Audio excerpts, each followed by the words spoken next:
Hi, boys and girls. Miss Lori here again. For those of you who don't know me, I'm the FAME teacher that stands for Fine Arts Mini Experience. And Nona and I are together, and you'll meet her in a minute.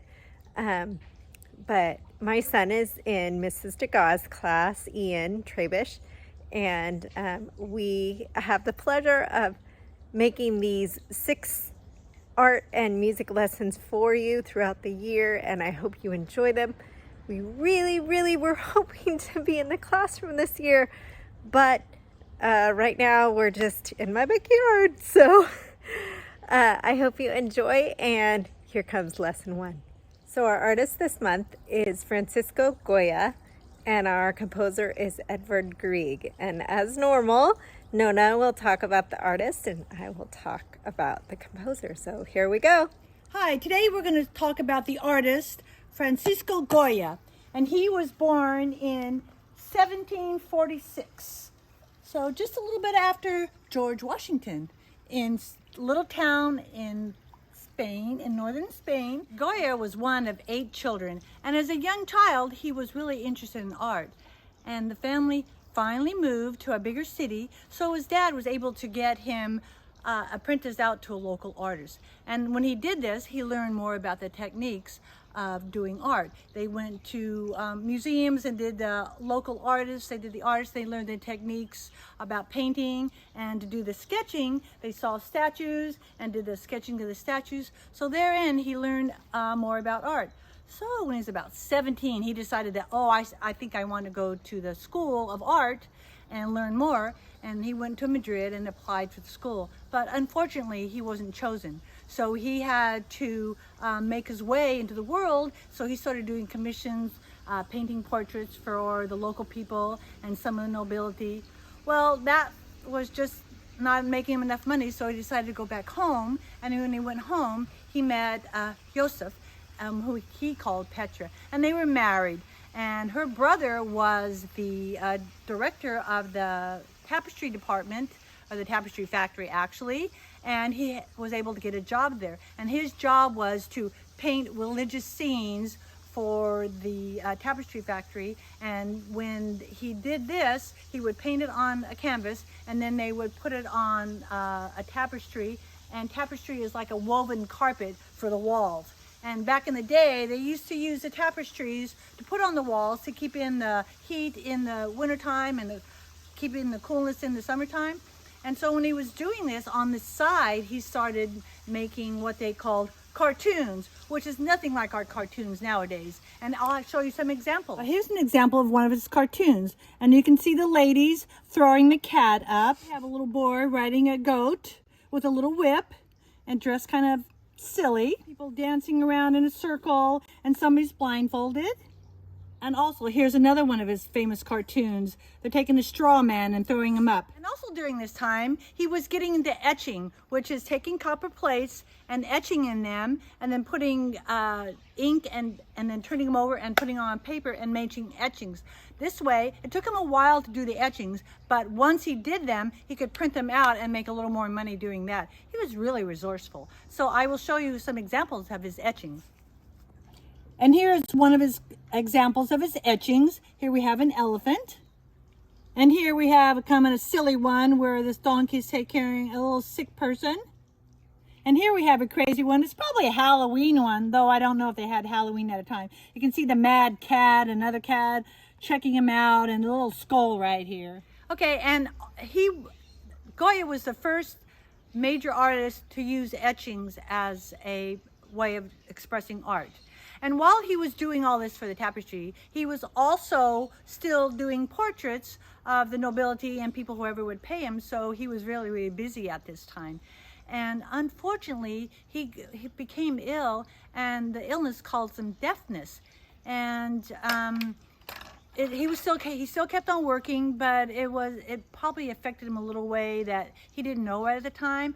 And at this time, he became the court painter, and so he painted all the portraits of everybody in the nobility. Can you imagine how long it took to sit for everybody, for him to paint? So this went on for quite a few years, and it is at this time that he did his most famous painting called La Maja.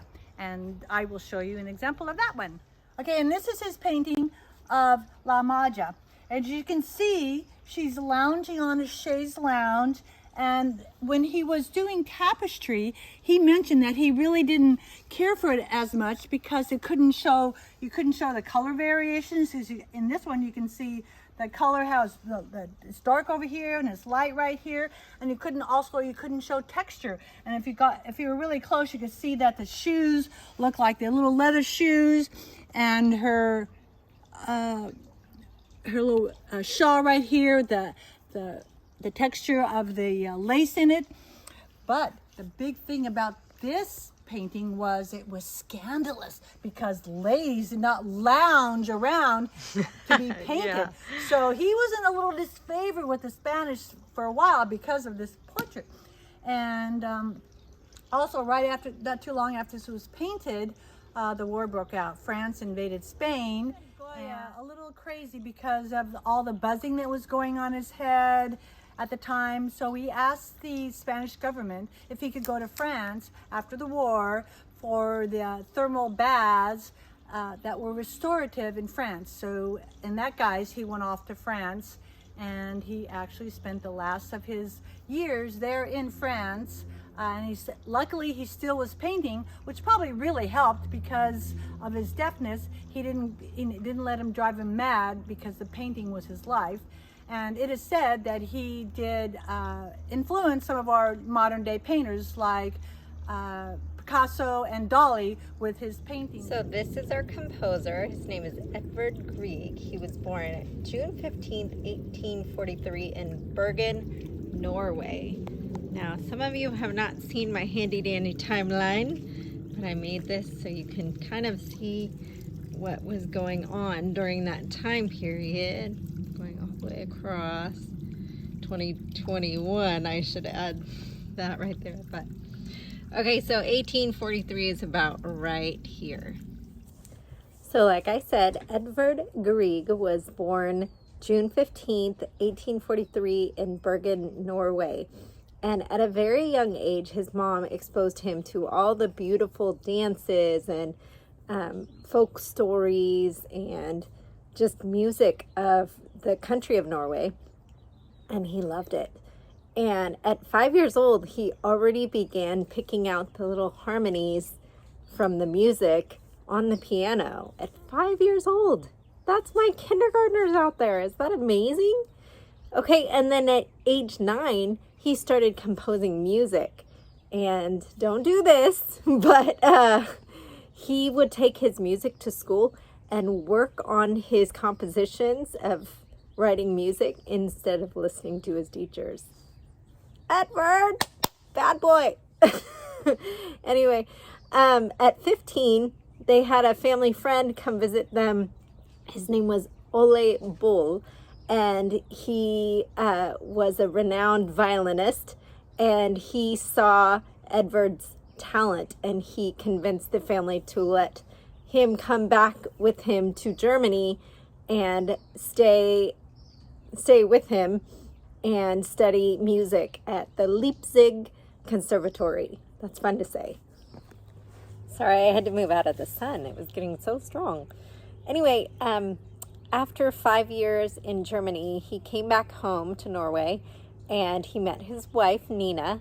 And for many of his popular songs that he wrote them for her. It was very sweet. And one is very popular, and it's played at a lot of weddings, and it's called Ich liebe dich, which means I love you in German, which is sweet. And the Norwegian government was so proud of Edvard that they gave him a fully financed trip to Rome, and there he built a tiny little cabin in the woods to create his music uninterrupted. But here's the thing. He didn't realize the noises or how close it was to, I guess, a traveled highway. So they did what was called a moving bee, where people actually lifted the actual house, the little cabin, off of its foundation and just put it farther in the woods. And they actually did that 2 more times in his life, which was kind of funny. Edvard Grieg was 22 years old when he met Norwegian playwright Henrik Ibsen. And Henrik wrote the play of Peter Gynt, and that's the music that we'll hear today. And Edvard wrote the background music for the play. He actually didn't write the play itself.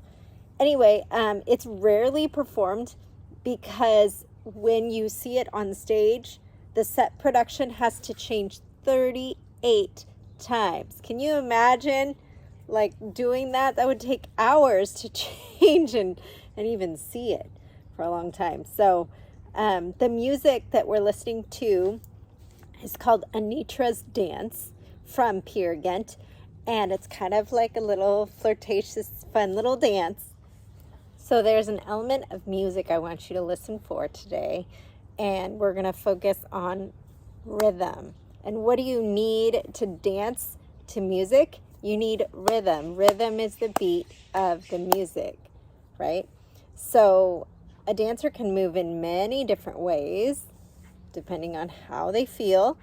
And what I want you to listen for is 2 different kinds of rhythms. One is called staccato, and staccato is quick and it's short. And when I learned to play the piano when I was little, it was like the keys are hot. You don't want to touch it for very long, even though they weren't really.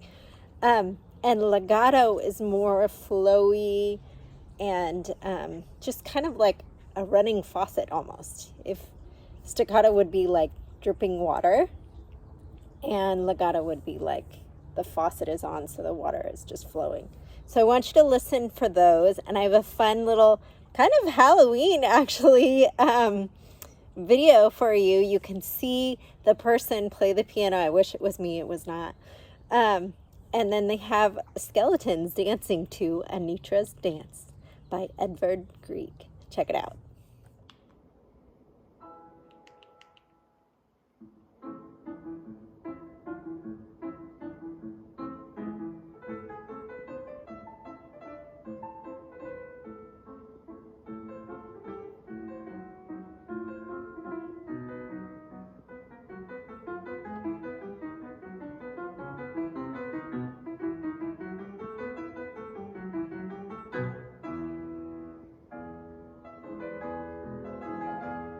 There's the legato part,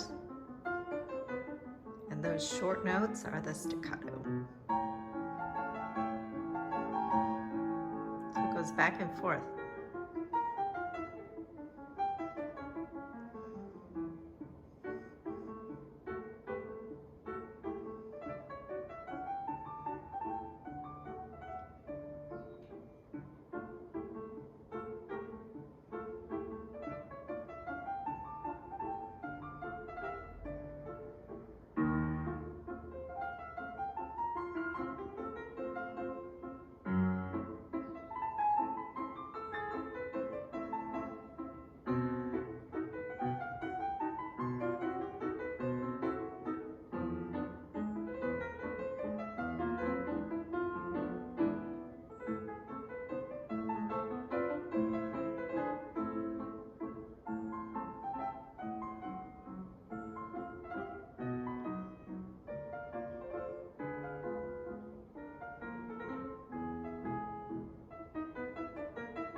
Okay, our art project today is going to be so much fun. Raise your hand if you have done a Mad Lib before. You know, when you fill out and they say, give me an adjective, give me a verb, give me all that stuff.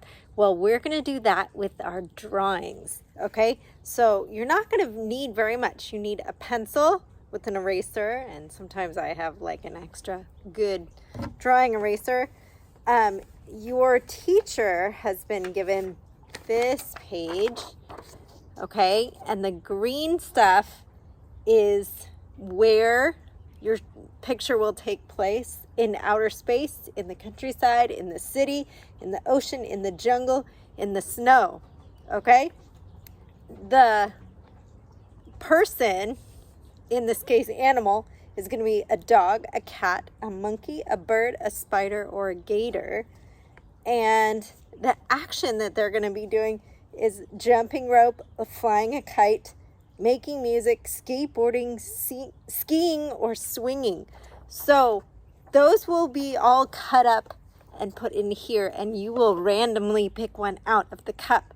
And it should not make sense. If it makes sense, I think you should pick again, because these are going to be really fun and funny to share with each other. So go grab your white piece of paper and your pencil and come right back. Okay, I'm back, and I have my who, my what, and my where, and I'm going to pick one of each. I'm not looking. Okay. My who is going to be a monkey, and then my what is going to be, my monkey is jumping rope, and my last one is in the snow. Okay, so now I'm going to write my name on my paper on the back, and then I'm going to write my sentence down so I don't forget what I'm writing. So, a monkey jumping rope in the snow. I'll be right back. So let me show you my drawing. It's a monkey jumping rope in the snow. And notice I colored it and I used the whole page. You can use markers or colored pencils or crayons, whatever you have is good. So I can't wait to see these. So please share them with your class and have your teacher email me, lori.trabish@gmail.com. Nona and I miss seeing you guys in the classroom. We miss seeing your artwork, and we missed your hugs. So big air hug. And until next time, see you later. Bye.